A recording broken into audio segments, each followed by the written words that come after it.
भाई और बहनों, नौजवान साथियों, मुझे बहुत पसंद है। पूरे गुजरात के अंदर लोगों में खुशी की लहर है कि राहुल गांधी अपनी यात्रा छोड़ के वो दिल्ली भी नहीं जा रहे हैं और वो आए हैं आपके बीच में चुनाव के महत्व को समझते हुए कि गुजरात का चुनाव किसी भी रूप में कांग्रेस के लिए कम महत्व का नहीं है। ये चैलेंज है देश के जो हालात हैं, जिसके लिए राहुल गांधी का कारवां निकल पड़ा है पद यात्रा में। आज़ादी के बाद सबसे लंबी पद यात्रा, कठिन पद यात्रा, बहुत टफ है। ये 3500 किलोमीटर की ये कारवां निकल पड़ा है। काय के लिए? क्योंकि पूरे देश के अंदर एक ही सबके जहन में बात है, महंगाई की भयंकर मार, कमर तोड़ महंगाई, बेरोजगारी हर परिवार को परेशान कर रही है, माँ बाप को भी, कि बच्चे का क्या भविष्य होगा जब ये पढ़ लग जाएगा। तो कोई प्लान नहीं है भारत सरकार के पास में, इंडिया गवर्नमेंट के पास में। ना सरकारी नौकरी है और ना इन्वेस्टमेंट आ रहा बाहर का, बल्कि इन्वेस्टमेंट जा रहा है बाहर दुनिया के मुल्कों के अंदर। ये तमाम परेशानियों से घिरा हुआ देश है ये, और ऊपर से चैलेंज है डेमोक्रेसी को। ना शांति, ना सद्भाव, ना प्यार मोहब्बत, ना सद्भावना देश के अंदर। तनाव है, हिंसा का माहौल है, और हिंसा का भड़काने वाले ही लोग हैं। ये फासिस्ट लोग हैं, इनका कोई विश्वास नहीं है लोकतंत्र के अंदर। मुखौटा पहन के लोकतंत्र में चुनाव जीतने वाले लोग हैं ये। उसके खिलाफ में राहुल गांधी की यात्रा है, जो पद यात्रा के रूप में कितना रेस्पॉन्स मिल रहा है पूरे देशवासियों का। आप कल्पना देखते हैं टीवी के अंदर। यात्रा का संदेश तो कुछ, यात्रा एक मार्ग निश्चित होता है। लोग कहते हैं गुजरात में क्यों नहीं यात्रा निकाली गई? अरे भाई, उनका मकसद पूरे देश व्यापी है, उसमें गुजरात भी आता है।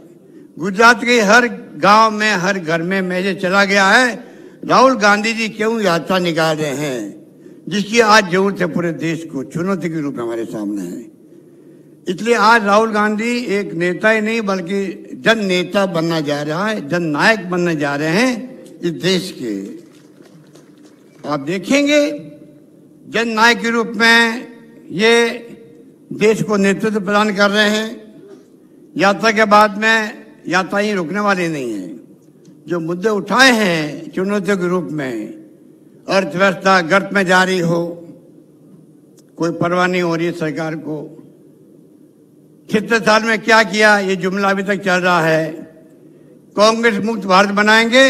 अरे कांग्रेस मुक्त भारत बनाने वालों, सुन लो, कांग्रेस आज भी राष्ट्रीय पार्टी जो पूरे 6 लाख गांवों के अंदर इकाइयां हैं। सरकार वाली बन गई हो बीजेपी की, आज उनको कोई जानते ही नहीं। दक्षिण के अंदर, नॉर्थ ईस्ट के अंदर वो राष्ट्रीय पार्टी नहीं है। तो बड़ी बड़ी बातें कर, दावे करते हैं।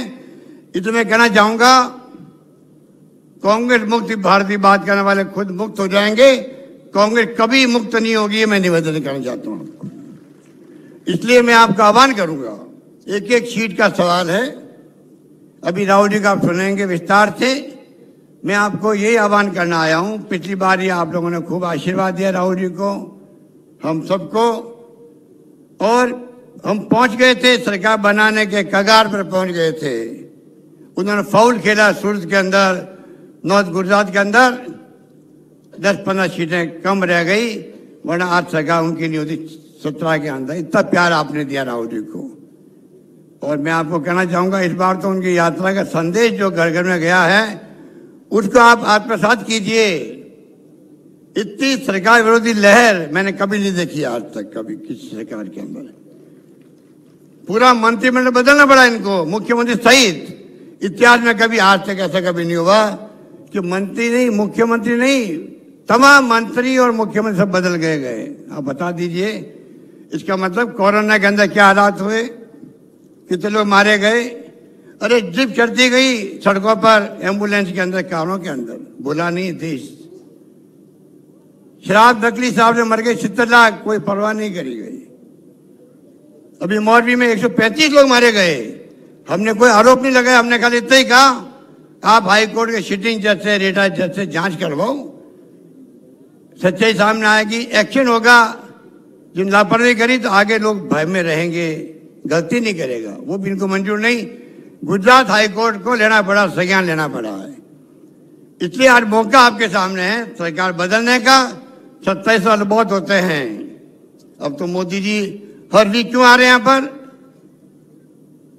जब से यूपी चुनाव जीते लगातार हर वीक यहाँ आते हैं और गांव गांव में फिर रहे हैं। क्यों फिर रहे? यूथ मुख्यमंत्री पद, प्रधानमंत्री पद बहुत बड़ा होता है। गुजरात का प्रधानमंत्री है, अपना पे बड़ी बात है।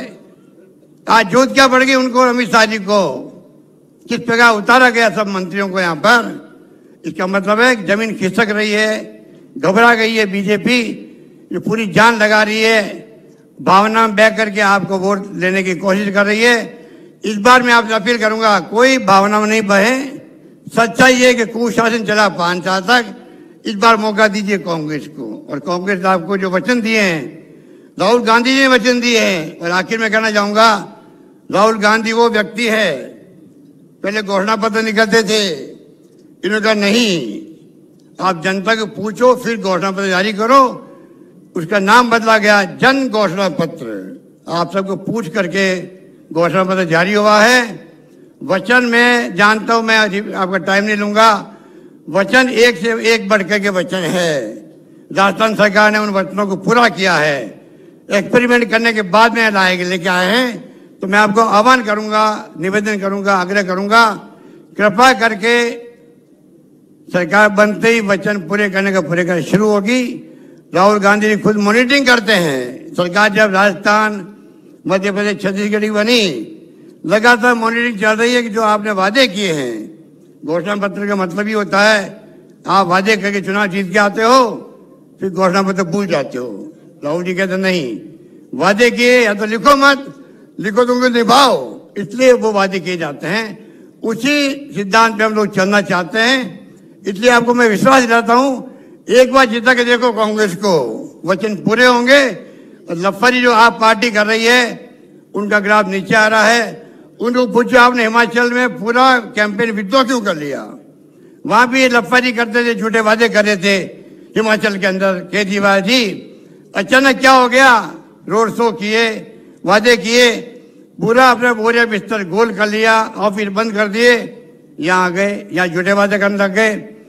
गुजरात की जनता समझ चुकी है कि इनकी कोई क्रेडिबिलिटी नहीं रही है।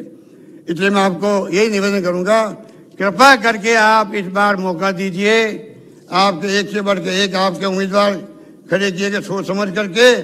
और आपको मालूम है कि किस प्रकार से अनिल पटेल जो है संघर्ष करता है, वो भी आप जानते हैं। संघर्ष की राजनीति हम करते हैं। बीजेपी के कार्यकर्ताओं ने हमला किया, हमारे अनिल पटेल पे किया, गौरव पंड्या पे किया। उल्टा केस 307 का इनके ऊपर बना दिया गया। बताइए, 4 लोगों को पासा में फंसा दिया गया, काले झंडे दिखा दिए प्रधानमंत्री को। क्या काला झंडा दिखाना डेमोक्रेसी जुल्म है? ये लोग सहन नहीं करते असहमति को, ये लोग सहन नहीं करते हैं आलोचना को। जबकि आलोचना और असहमति तो लोकतंत्र उसके बगैर चल नहीं सकता। इसलिए मैं कहना चाहूंगा कि अब समय आ गया है कि आप इन बातों का करारा जवाब दें।